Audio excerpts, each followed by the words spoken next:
Път над страха, така е озаглавена третата стихосбирка на младия поет Димитър Драганов в понеделник на 18 септември. Авторските текстове ще бъдат официално представени в Националния студентски дом в София. Къде и как психологията и поезията се срещат? Откъде авторът черпи своето вдъхновение? Добро утро, казваме на Димитър Драганов. Държа книгата в ръцете си. Път над страха, както и Мария каза, е озаглавена.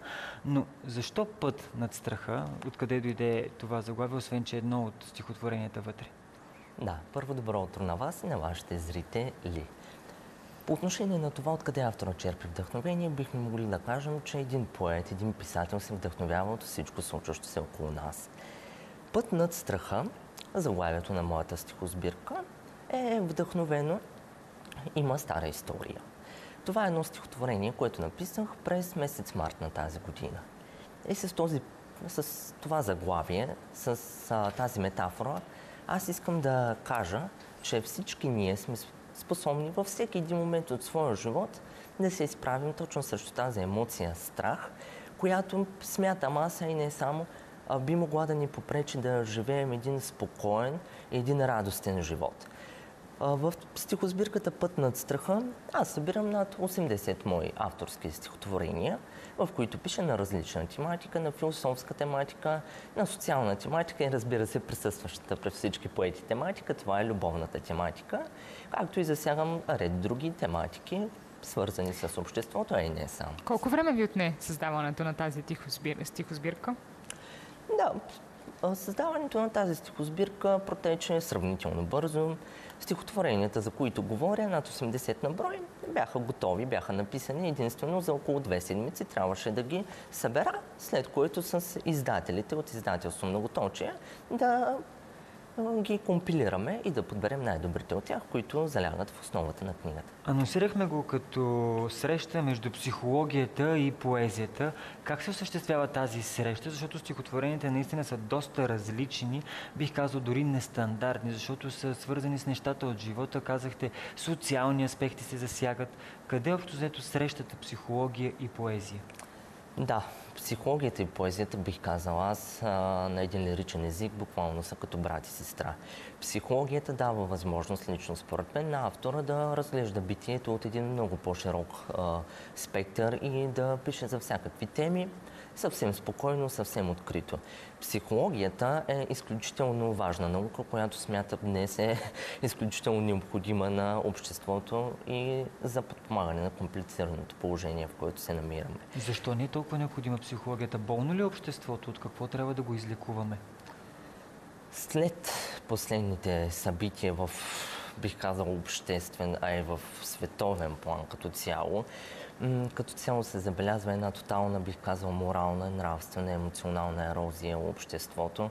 И психологията тепърва става все по-необходима по отношение на това хората да се изправят срещу своите страхове, а и бих казал да придобият едно удовлетворяващо ниво на осъзнатост, което, както вече казах, би им могло да им помогне да живеят по-спокойно и по-радостно в своя живот.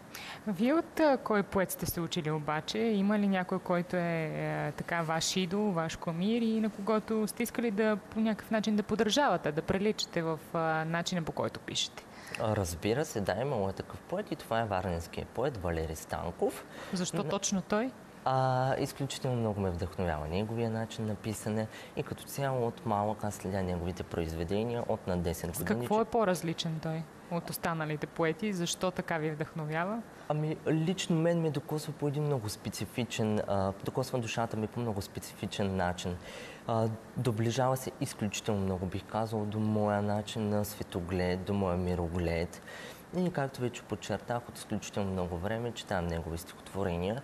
Но и не само. Опитам се да разширявам своя спектър и да се запознавам с множество различни автори, като напоследък дори тук лично в София се запознавам с много такива млади автори, които тепърва биха искали да издадат свои първи стихосбирки. Път над страха е тази стихосбирка. Имаше ли страх у вас, когато трябваше да се престрашите и да покажете първото си произведение на господина по български език?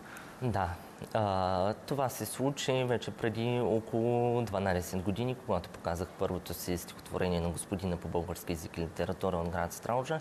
Разбира се, имаше страх, имаше боязън, по отношение на това какво ще получа като обратно мнение, а и не само, което се наблюдава като че ли при всички автори, но получих изключително конструктивна и положителна обратна връзка, свързана с насоки по отношение на това как да подобря своя стил на писане.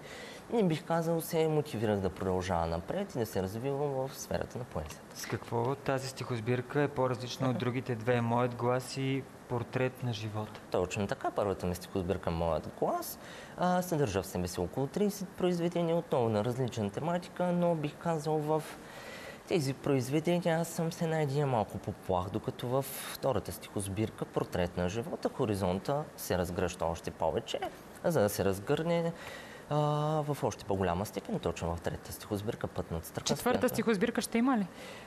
Ще има четвърта книга и по-скоро тя ще бъде с биографична насоченост и се очаква да излезе в следващите месеци. Добре, благодаря ви много за този разговор. Пожелаваме успех на третата стихосбирка, изобщо на всичките ви стихосбирки до тук и успехи за напред. И хората наистина да намерят този път над страха, защото винаги е добре да бъдем над страха, а не под него. Точно така.